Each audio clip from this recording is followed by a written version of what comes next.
he was fortunate in that game. He wasn't fortunate in this game. So it shows how much of a role that luck can also play in all of these, and even in general.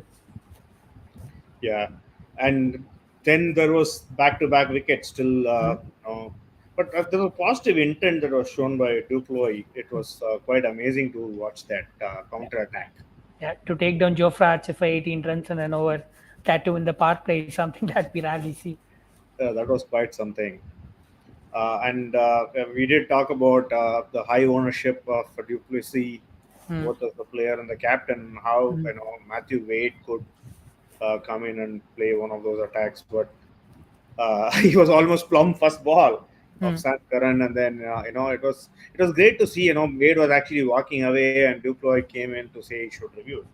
Yeah, he was the last recognized batsman to know, and Ferreira wasn't in great form, so it made sense for them to go for the interview. It was really good from Lewis to try to go and do that, and that kind of turned the match in their favor eventually.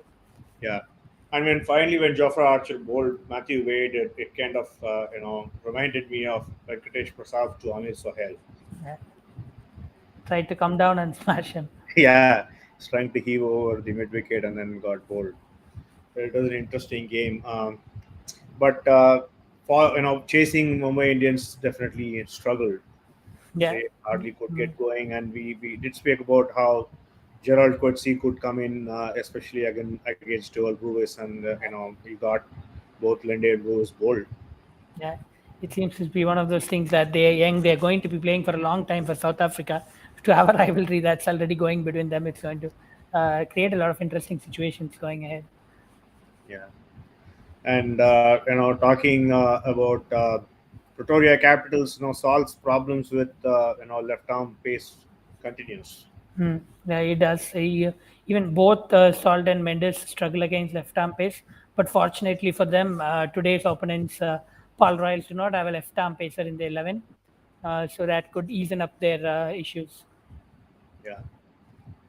Let's go to today's match sheet. So, do you think uh, Andel Feluquayo, right? Is he a left arm option that could trouble Salt and Mendes? He's a left hand batter, but he's a right arm pace bowler. Right arm So pace. Okay, yeah. I read that wrong. Okay, that's left arm batter, right arm pace. So they don't really have a left arm pace bowler today, Royals, to Yeah, they do exploit not. the weakness of Mm. Salt. They only have one option, but he's Raymond Simmons. He's more of an old ball bowler, West Indian, but he has not been in the scheme of things for pretty much the entire tournament. He played the first match and then he's pushed back down to the bench. So unless they bring him in, which I don't see happening because there is no slot open that in the Paarl Royals squad at the moment. So they lose the opportunity of exploiting the left arm weakness that the opposition lineup has. Yeah. And three right hand batsmen up front and all could be a good fantasy potential for Beyond Fortune. Yeah, even though this is a deck that's expected to support batters, it's still a good opportunity for Foden because Saul struggles against the left arm off spin, beat on any deck, and then there is it's basically Mendes takes a lot of risks, and Tino's De Bruyne is still a South African batsman. He's always susceptible to spin.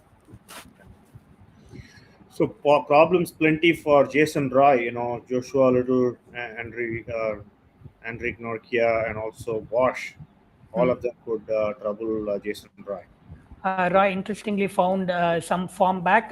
This is something we discussed even ahead of the tournament that he was coming into the tournament with a 50 in one of the T20 leagues. So that's something when he was back to not playing at the home ground, which is a difficult deck for Paul Royals. When he moved to good batting decks, he has found some form. So I'm thinking that will come to his rescue today.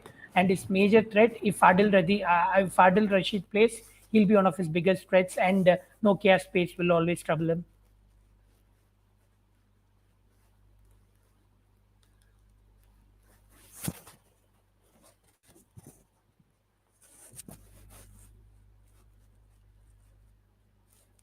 Yes, the video struck again.